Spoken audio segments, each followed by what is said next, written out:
IG Rara Fauzan, mohon maaf out of topic. Bagaimana hukumnya kalau zakat diperuntukkan untuk infrastruktur, sedangkan yang saya tahu hanya 8 asnaf saja? Zakat itu tidak sama dengan pajak. Pajak bisa digunakan untuk apapun sesuai dengan keputusan pemerintah, sedangkan zakat sudah digariskan Allah Subhanahu wa taala.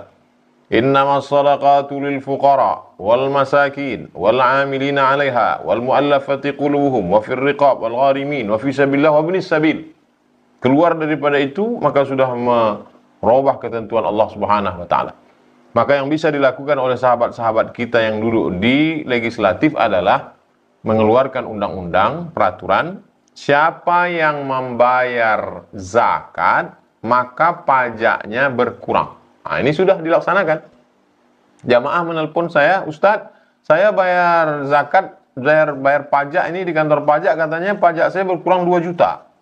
Loh, kok bisa? Karena saya punya slip, bukti pembayaran, sudah membayar zakat, maka pajaknya berkurang. Nah, ini bisa. Jangan dibalik. Wallahu a'lam. 1. Betulkah binatang korban jadi tunggangan di akhirat nanti?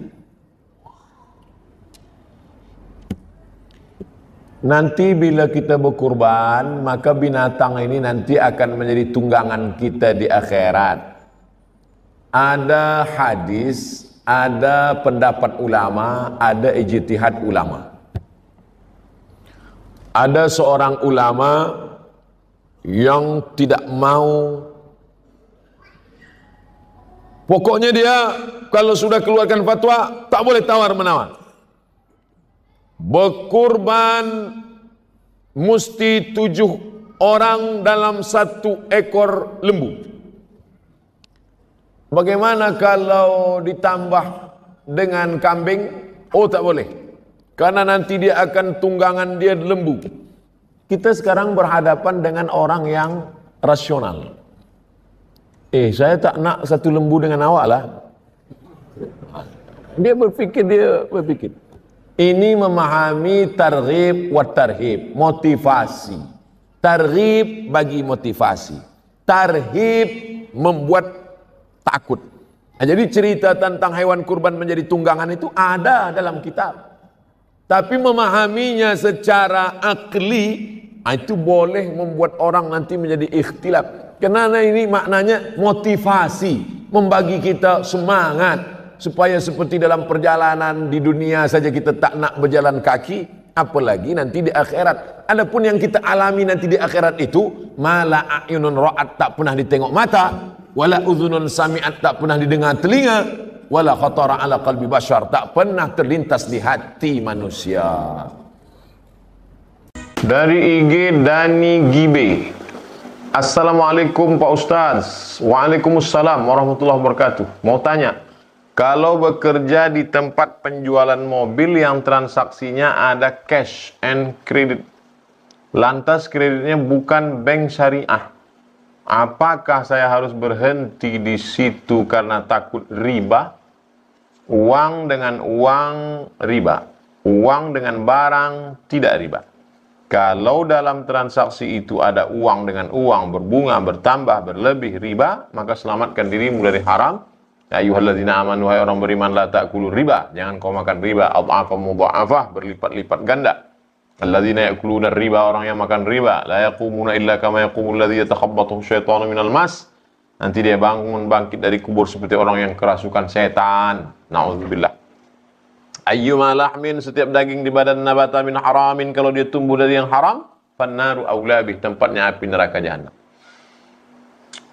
Ya ayyuhalladzina amanu, wahai orang beriman, anfiqu, berinfaklah, bersedekahlah, min thayyibat, yang baik-baik.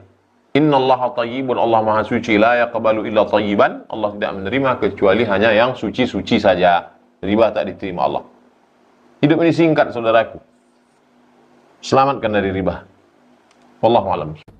Bagaimana puasa nazar saya yang belum selesai dulu? Adakah perlu diselesaikan?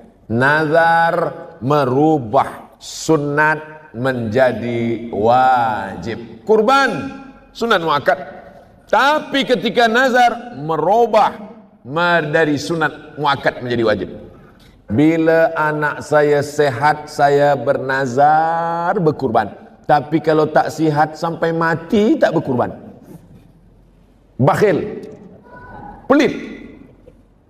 Oleh sebab itu maka nazar yang sudah berubah dari sunat menjadi wajib maka mesti ditunaikan.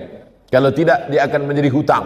Siapa yang bernazar puasa, bila saya nanti dapat kerja ini, boleh menikah dengan ini, dapat rezeki beli rumah ini, beli kereta ini, saya puasa 10 hari, meninggal, maka puasanya itu wajib diqadha oleh ahli warisnya. Man mata, sesiapa yang mati, wa alaihi siyamun, dia punya utang puasa, sama anhu waliyuhu, ahli warisnya. Dalam kitab syarah hadis ini dikatakan yang dimaksud ini puasa nazar pun masuk. Puasa Ramadan apalagi, puasa nazar wajib diqadha oleh ahli waris. Dalam kitab Majmu' Syarah Muhazzab Imam Nawawi, kata Imam Al-Baghawi, dikutip, diambil nukil pendapat Imam Syafi'i, kalau ada orang bernazar, saya bernazar iktikaf 10 malam, selepas dia bercakap mati dia, istrinya atau ahli warisnya tahu, maka 1 malam iktikafnya itu wajib dibayarkan 1 mud beras, 1 mud makanan, qut makanan.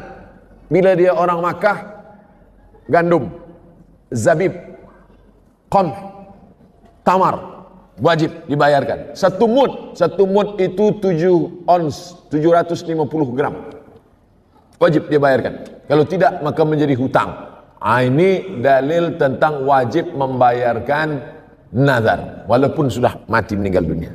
Apalagi hidup, itu maksud saya. Sedang mati aja wajib dibayar, apalagi hidup. Dari IG Ahmed Damanik, Ustadz, bagaimana agar terhindar dari perbuatan yang selalu mencampur adukkan yang hak dengan yang batil? La talbisul haqqa bil batil. Jangan kau campur adukkan antara yang hak dengan yang batil dengan yang betul. Kita harus betul-betul, wa ma umiru illa liya'budullah. Tidaklah mereka diperintahkan kecuali untuk beribadah kepada Allah mukhlisin, ikhlas.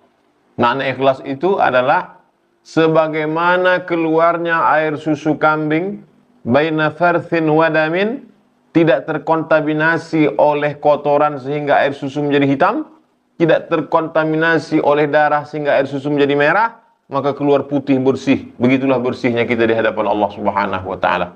Maka banyak-banyak berjamaah, ikut pengajian, sucikan diri dari pergaulan yang kotor, bersih makan, bersih pakaian, bersih pikiran, bersih hati. La talbisul haqqa bil batil. Jangan campur adukkan dengan yang batil. Wallahu a'lam.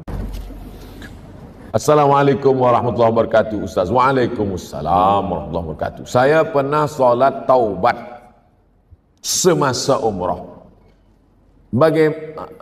Kenapa solat taubat masa umrah saja? Solat taubat. Ma min muslimin yuznibu dzamban.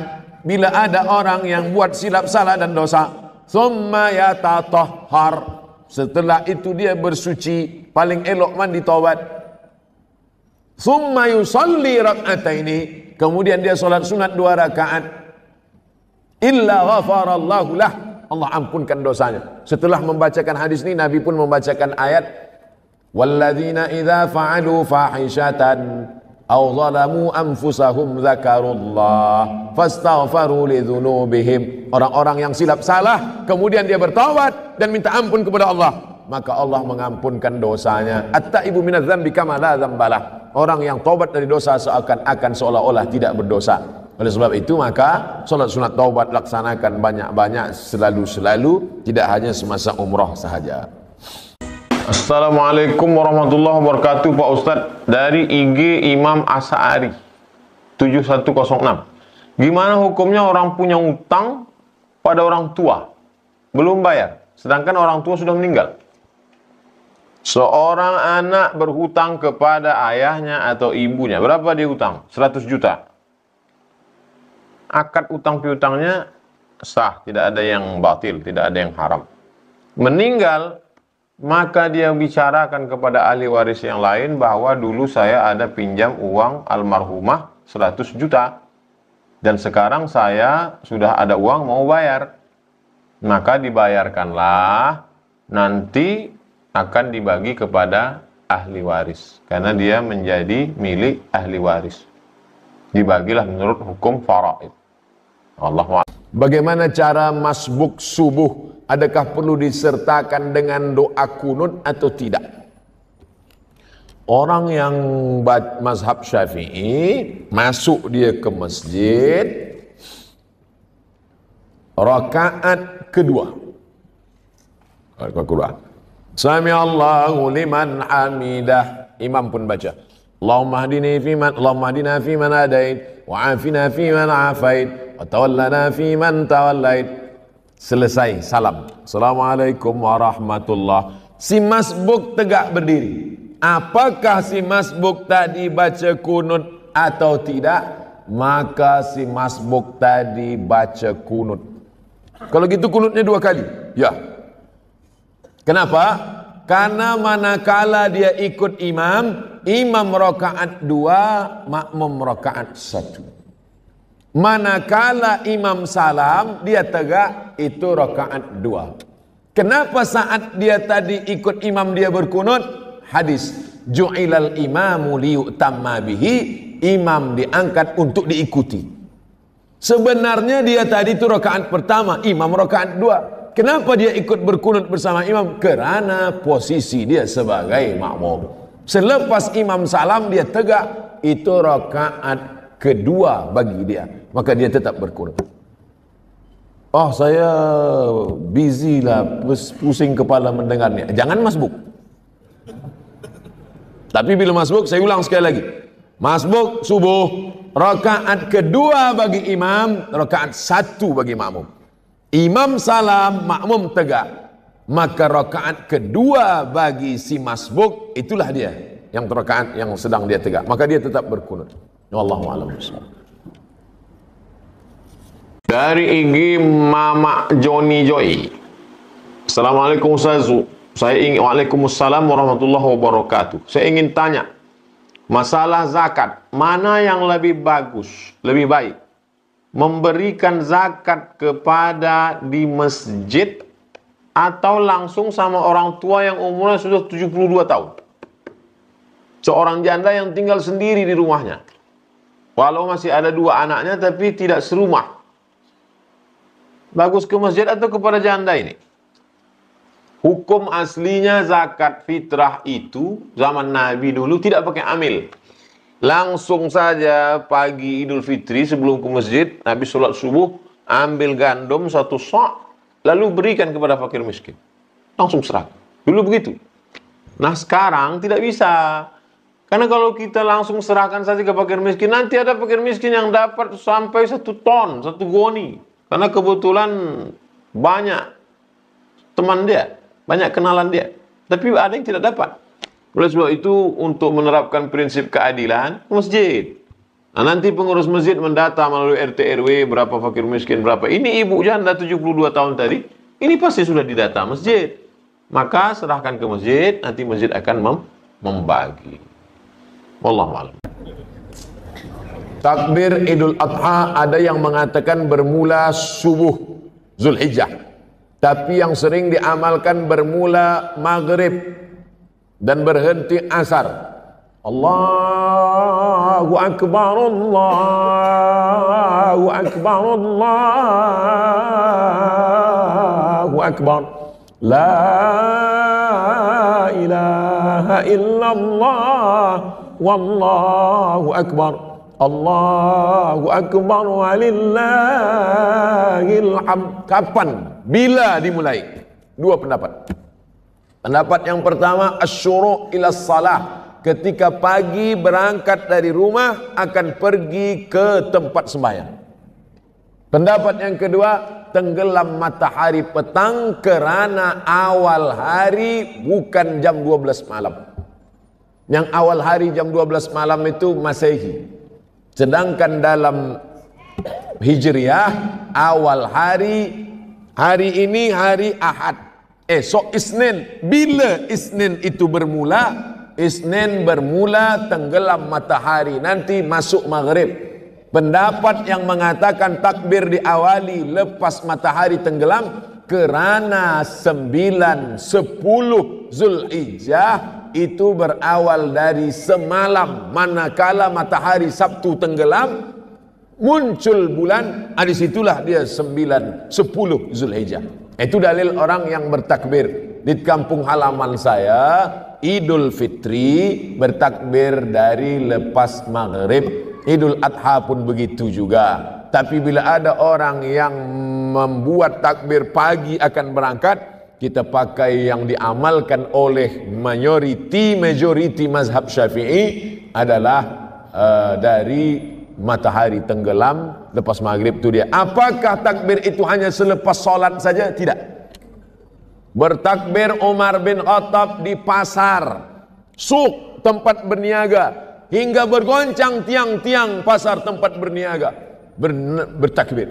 Maka di rumah pun bertakbir, tetamu diajak bertakbir. Tadi saya bertamu kepada sahibul bait, sahibul hajat, kami bertakbir dulu. Ini bertakbir ni amat sangat baik.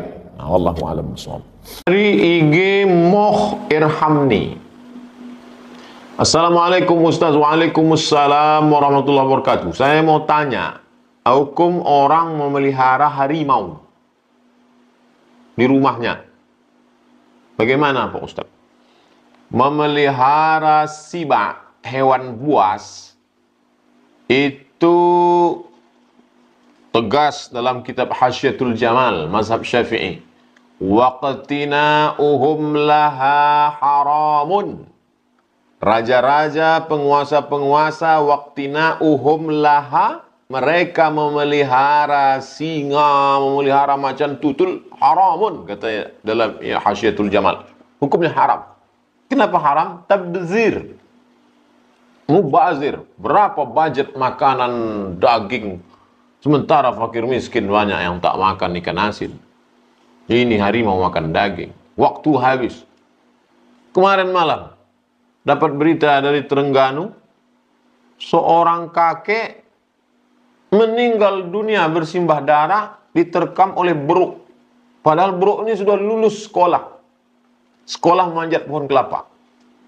Jadi kalau dia bisa dididik, hukumnya boleh dididik, diajar. Tapi kalau hanya untuk hobi saja, untuk min husni islamil mar'i tarkuhu ma la ya'nihi.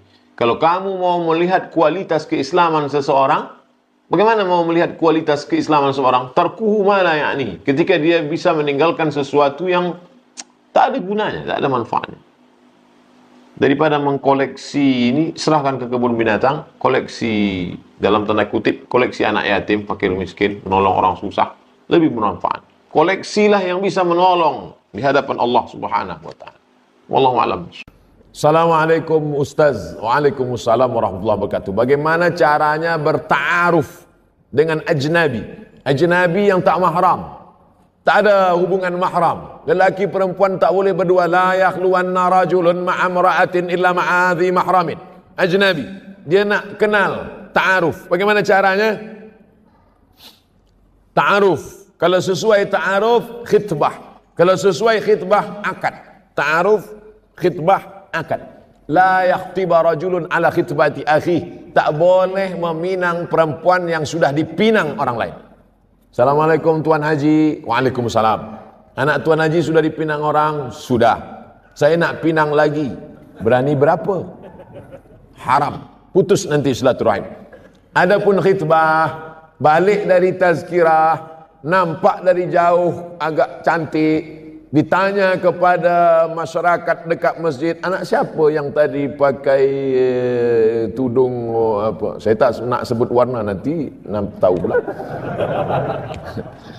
Oh, anak Haji fulan. Datanglah bertamu. Maka si lelaki ini bagi tahu kepada walinya, si wali tidak bagi tahu kepada anaknya. Sebab bila anaknya tahu tak jadi, nanti malu seumur hidup. Maka si wali panggil anak dia, panggil untuk membawakan air. Lelaki tadi duduk di tempat ruang bilik, ruang tamu, dia panggillah anak gadis. Oh, Fulanah binti Fulan, cuba ambilkan air putih dulu. Dia bawa. Bawa lah tengok. Itu. Begitu dia tengok, oh tak jadilah Tuan Haji. Rupanya saya nampak elok dari jauh. Dari dekat rupanya tak elok. Tungkahul mar'atu li arba', perempuan dinikahi kerana 4. Lima liha, kerana dia kaya. Wali hasabiha, kerana nasab keturunan. Wali jamaliha, kerana cantik. Jangan kau pandang kerana harta, harta akan binasa.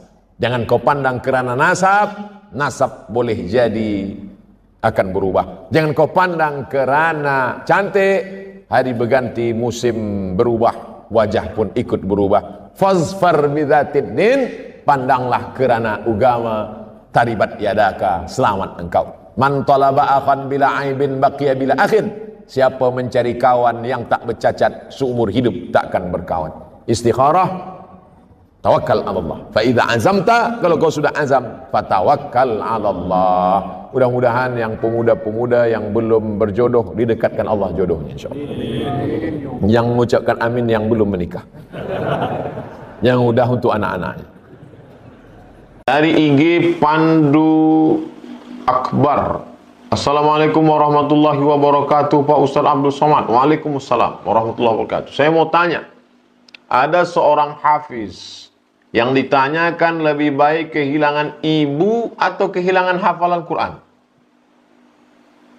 Orang hafal Quran, kamu lebih baik kehilangan ibumu atau kehilangan hafal Quran? Dia menjawab, lebih baik kehilangan ibu daripada kehilangan hafalan Quran. Karena hafalan bisa menolong ibu di surga. Apakah benar begitu, Pak Ustaz? Konteksnya gimana? Ini konteksnya gimana? Andai ceritanya begini. Seorang anak mau pergi kuliah ke Mesir. Mahat Syubra, Mahat Qiraat, belajar Al-Quran. Lalu ibunya takut melepas anaknya. Maka pada saat itu, Bu, izinkan aku untuk belajar Al-Quran. Aku akan menjadi seorang hafiz, ahli qiraat, ahli tafsir. Aku dengan ilmuku ini akan menolong engkau. Ini artinya masih dalam koridor nasihat yang baik.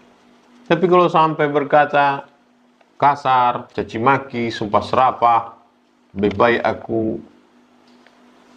ilzam rijlaiha fathammal jannah, kata Nabi SAW.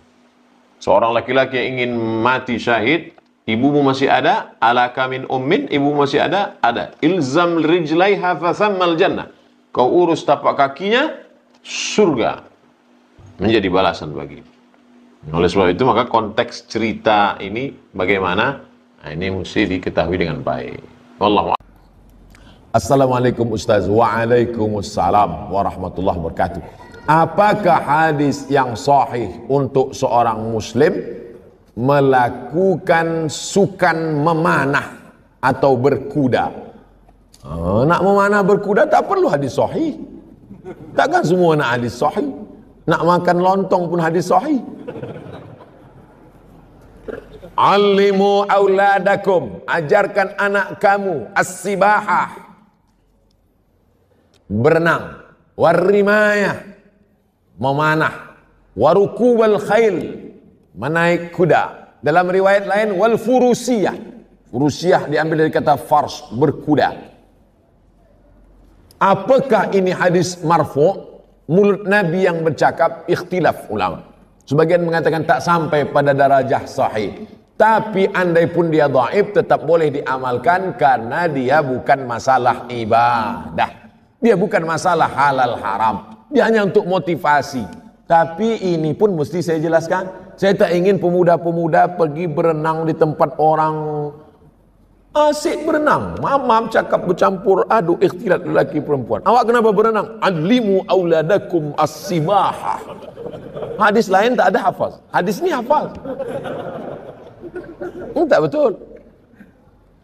Tapi yang riwayat sahih, ucapan Umar bin Khattab. Umar bin Khattab menulis surat, dikirimnya kepada penduduk negeri Syam. Buatnya surat. Alimu auladakum as-sibahah war-rimayah wal-furusiyah. Ajarkan anak kamu berenang, memanah, dan berkuda. Nah, jadi masalah ini jelas. Jadi andai beramal berbuat tak ada kait mengait dengan ibadah mahdah, tak perlu berhajat kepada hadis sahih, ucapan perbuatan ulama, olahraga, sukan, maka ini baik sekali bagi pemuda-pemuda insya-Allah. Apalagi pemuda hawa nafsunya bergejolak, pergi berenang. Kita di Brunei Darussalam tepi laut, pergi berenang ke laut. Jauh sampai ke tengah bukan nafsu hilang, orangnya hilang sekali. Wallahu a'lam. Dari IG Rian XXX, Pak Ustadz Abdul Somad, saya ingin tanya, bagaimana kalau anak yang belum tahu bahwa dia bukan anak biologis dari ayahnya? Dia bukan anak biologis dari ayahnya, karena ibunya tidak kasih tahu dia bahwa anaknya itu dikandung saat luar nikah dulu, waktu nikah. Lalu kemudian anak ini menikah dengan laki-laki, diwalikan oleh ayahnya. La nikaha illa biwaliyin. Tidak sah nikah kecuali dengan wali. Kalau ada orang menikah tidak dengan wali, fa nikahuha batilun, maka nikahnya batal. Kalau nikah yang batal bagaimana? Diulang. Fa nikahuha batilun, maka nikahnya batal. Lalu kemudian bagaimana dengan dia yang tidak tahu? Maka wahai para ibu, wahai para bapak, beritahukan supaya nikah ini benar-benar dinikahkan oleh wali. Kalau tidak dia nanti berzina. Na'udzubillah. Wallahu a'lam. Untuk salat isyraq bagi perempuan bujang, tidak mengapakah solat di rumah sahaja? Ini bertanya apa menawar? Hadisnya hasan, paling tinggi sahih, di bawah sahih hasan, di bawah hasan dhaif, di bawah dhaif maudhu, tak laku, tak pakai. Hadis maudhu jangan riwayatkan, jangan sampaikan, haram. Contoh hadis maudhu, al-bazinjan syifaun min kulli da', terung obat segala penyakit. Siapa yang membuat? Yang menjual terung. Man shallal ghadata fi jama'atin, sesiapa sahaja yang sembahyang subuh berjamaah, summa qa'ada, kemudian dia duduk berzikir mengingat Allah, hatta tatlu asyam, sampai terbit matahari, summa yusalli rak'ataini, kemudian dia salat sunnah 2 rakaat, kanat lahu ka ajri hajjatin wa umrah, maka dia dapat pahala seperti haji dan umrah. Sampai saat ini saya belum pernah membaca syarah ulama dari Sunan Tirmidzi. Hadisnya ada dalam Sunan Tirmidzi, syarahnya Tuhfatul Ahwadhi, atau dalam kitab fiqh lain yang menyatakan boleh keluar daripada 3 syarat. Sembahyang subuhnya mesti berjamaah, kemudian keluar masjid tidak, dia duduk berzikir dengan Allah sampai terbit matahari, barulah dia solat sunat isyraq 2 rakaat. Isyraq, duha, awabin, waktunya sama, rakaatnya sama, yang berbeza syaratnya saja. Kalau cukup syarat di awal disebut dengan isyraq. Bila dia tak cukup syarat, subuhnya tak ke masjid, atau lepas subuh ke masjid dia balik ke rumah, lepas tu dia salat, namanya duha. Bila panas terik, Sahih Muslim, hina tarmidul fisal, ketika anak onta tak boleh merapatkan perutnya ke pasir sebab kulit perutnya tipis, tak dapat dia tempel ke pasir. Anak-anak onta tegak berdiri kena panas, disebut salatul awabin hina tarmidul fisal. Tapi salat awabin ada 2 riwayat. Satu salat awabin Sahih Muslim, panas terik. Satu lagi salat awabin dari maghrib ke isya. Bila ada yang mengatakan jangan buat salat awabin dari maghrib ke isya, hadisnya dhaif, memang betul hadisnya mursal. Mursal itu artinya ada nama sahabat yang hilang, tiba-tiba dari Nabi terus saja ke tabi'in, tak ada sahabat, mursal. Tapi hadis dhaif tetap boleh diamalkan kalau cukup 5 syarat. Pertama, bukan masalah hukum hakam halal haram. Kedua, bukan dalam masalah akidah. Ketiga, tidak ada periwayatnya yang kadzab pendusta. Keempat, dia masih bernaung di bawah hadis sahih. Kelima, untuk fadail a'mal. Selama untuk fadail amal boleh. Apa kata Imam An-Nawawi? Ajma'al ulama 'alal amal bil hadis dhaif. Ijma' ulama beramal hadis dhaif boleh. Kalau ada orang mengatakan hadis dhaif campakkan, hadis dhaif buang, maka campakkanlah Sunan Tirmizi, karena dalam Sunan Tirmizi ada hadis dhaif. Campakkanlah kitab Muwatta Malik, karena dalam Muwatta ada hadis dhaif. Maka buanglah kitab Musnad Ahmad bin Hanbal, isinya 40.000 hadis, karena di dalamnya ada hadis dhaif. Hadis dhaif boleh dengan 5 syarat. Begitu kata Imam Jalaluddin Abdurrahman As-Suyuti dalam kitab Tadribur Rawi Syarah Taqrib Nawawi. Wallahu a'lam bishawab.